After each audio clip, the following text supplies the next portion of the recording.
to this lesson about two-hand tapping. Two-hand tapping is a technique which everybody knows, every guitar player knows, has been made very worldwide famous by Eddie Van Halen. After a while, a lot of people started doing that and really convincing. So they really incorporated that in their own playing. I also did it. Did a lot of two-hand tapping tricks, practiced a lot of two-hand tapping licks. But after a while, you can see other people around you which are way better in playing those two-hand tapping licks than I am. But I started experimenting with it, see if I can incorporate that in my own playing. So maybe this is interesting because, I started being creative, so I developed some ways to use two-hand tapping, and I think another way, maybe, but it's not something new, it's not something that I invented, but I started experimenting with it. The lick you just heard was a lick I think I figured out years ago by Steve Vai. What we're going to do is I'll show you the basics of where I get the technique from. I first heard Yngwie Malmsteen do that, kind of the neoclassical guitar player. And what he did, he played an E as a pedal tone.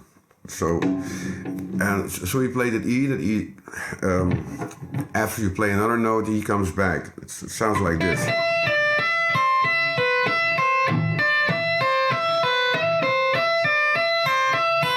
So what you do is you tap the E, and then kind of pull it off a little bit. So you have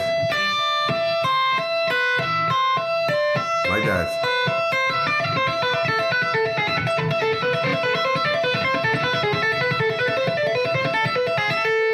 That sounds like that. So you have to practice that to get the right timing between your left hand and your right hand. So that's the basic idea. So I started figuring out, well, how can I use it? Not in a way that Eddie Van Halen does. So the most simple parts do, let's say we stay in E minor, if you know the key E minor, or maybe E minor pentatonics, like just E minor, I think you guys can figure it out. Have to play that whole neck. We're going to be in the 7th position. What I will do is, if I want to play the minor, I just leave some notes out, but I want to keep the technique simple, because I like simple things. If you make it all difficult for yourself, it's going to take a lot of time, and you don't have the effect you want. So I will show you what I will do. I just keep the same... I keep the same like I did with the Yngwie Malmsteen lick. I just keep my middle finger, and the palm of your hand just mutes the other string so that you don't hear them. So you only hear this string. So what I'll do is I just play it in the 12th position, like that, with my middle finger. And here I'm going to just play parts of that minor scale. What I'm going to do is I'll play these notes.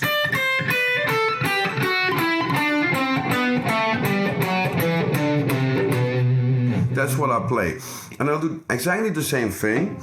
I just play the tap and then I'll play the other notes. So I don't play like... You all know that. But I play it like this. See?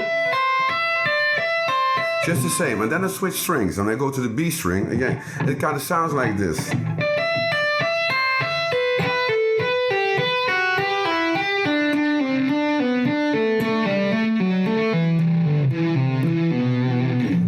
So it sounds a little different than you will normally play a two-hand tapping lick. So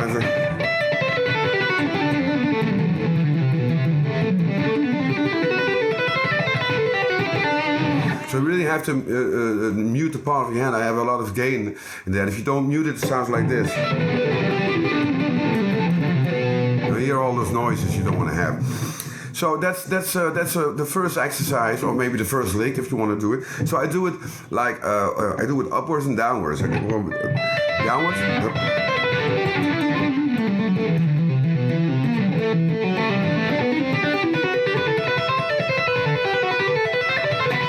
Okay, So that's maybe, if you know the technique, that sounds different than when you normally play those two-hand tapping licks. Like a pentatonic scale, you can play sort of a pentatonic, you can play B pentatonic over E minors, this scale. Now that's more convenient to play than a minor scale because it's easier. So I'll make things easy. So you can play, when you're in E minor, you can play B minor pentatonic, or you can also play E minor pentatonic, and we'll show the same lick. I just changed positions. So if you play that, what I think is really nice when you play pentatonic and play just only your taps in the 12th position is you have larger intervals. Here you have so like seconds or maybe thirds and fourths too, like that. But if you play the minor scale, minor pentatonic, it sounds cooler, I think, and it's easier to play, of course.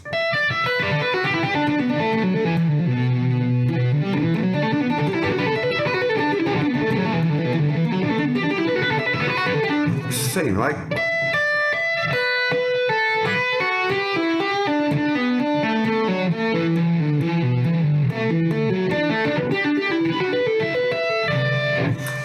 So it's another effect. It's another way to use two-hand tapping. So you can do that in every minor pentatonic or major pentatonic. If you want to do it in E, I was in E, but if I really wanted to do it from the 12th position, then put my hand in the, let's see, 15, 17, 19 position here. So you can do the same thing.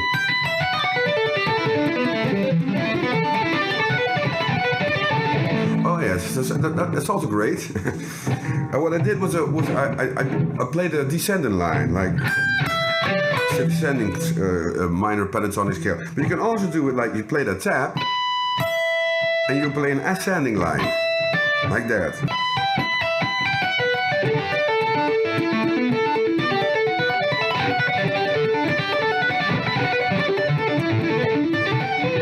So you can do other tricks by that, so like this.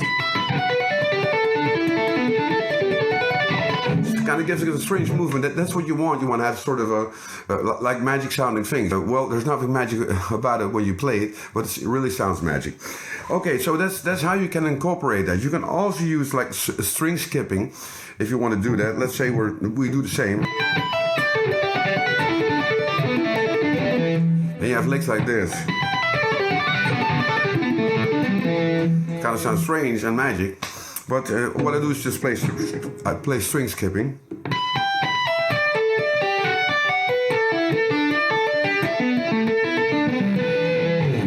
So you can have all your creativity, but just playing only the middle finger you use. I always use the middle finger. You see, Eddie Van Halen uses his index finger, but when you do with the middle finger, you can also keep your pick. No, that's better. And you just shift around like here, and just keep your hand the same as when you're playing alternating picks, just the same, you know, just same like this.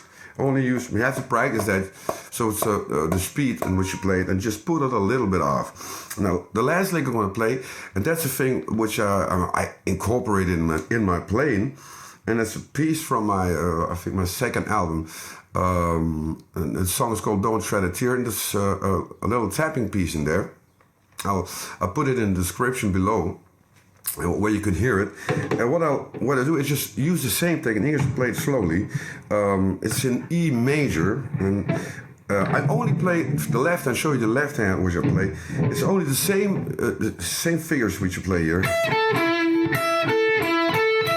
Like this. You see? It's like a perfect fifth and a fourth, perfect fifth and a fourth. Same here. Here's a perfect fourth. So it's this thing. See?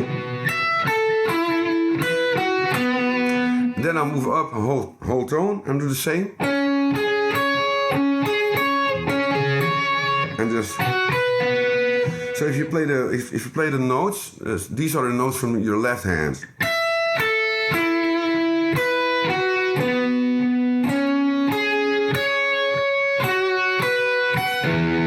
So we're in E major. One more time.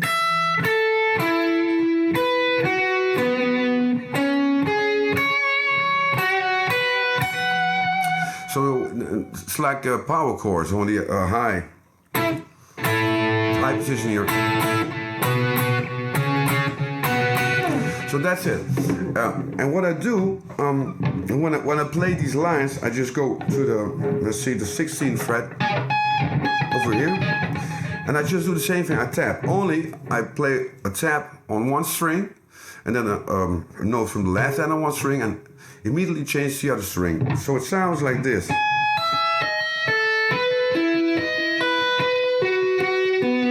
So that's the first part, and we'll play that one more time. So I'll be in the 16th position with my middle finger, and I'll play these two fingers like,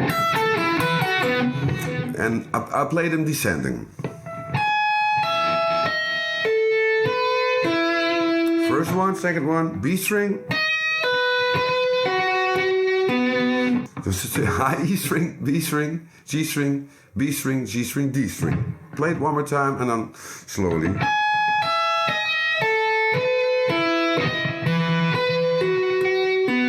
So, I end it here, then I move up a whole step and I play an ascending line. So, it's the same part, only I start on the D string and I move it up a toe. So, one more time.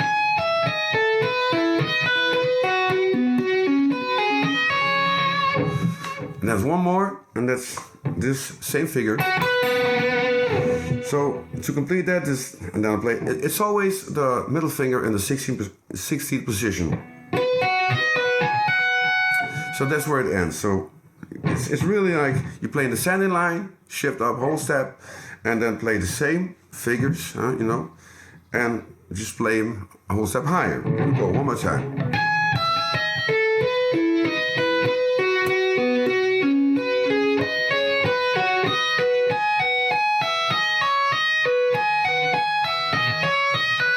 That's the ending of the lick, so it ends like.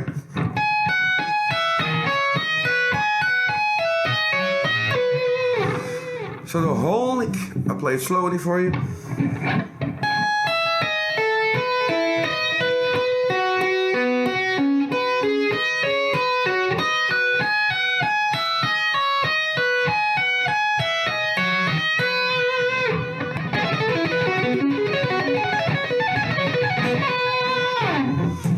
There you have it. I hope you enjoyed. Subscribe on my YouTube channel, which you're watching now, Joost Vergoosen Musicalness. And don't forget to donate if you want to. There's a link in the description. Go fund me. So I'm going to be doing a lot of lessons like this, but more things like entertainment, funny stories, and some podcasts, which are all available for you. Really like that. I want to record a new solo album, and I want to write a book about my life. So it would really, it's not a must. You don't have to donate, but it would really be nice if you donate. And I put a link in the description below, so you can see GoFundMe. And I'm really thankful if you do that. And if you don't do that, just keep on watching. It's all for free. But I'm looking forward to a new era in my life. Thank you for watching. Subscribe on my channel once more, and I'll see you next time. And well, good luck with it. Have any questions, just ask. And if I see it, I don't think I can do it on a daily basis. When I see you have the question, just ask, and maybe it will last like 3 days, maybe a week, but I will answer it. Okay? Thank you very much, and have a nice day. Bye-bye.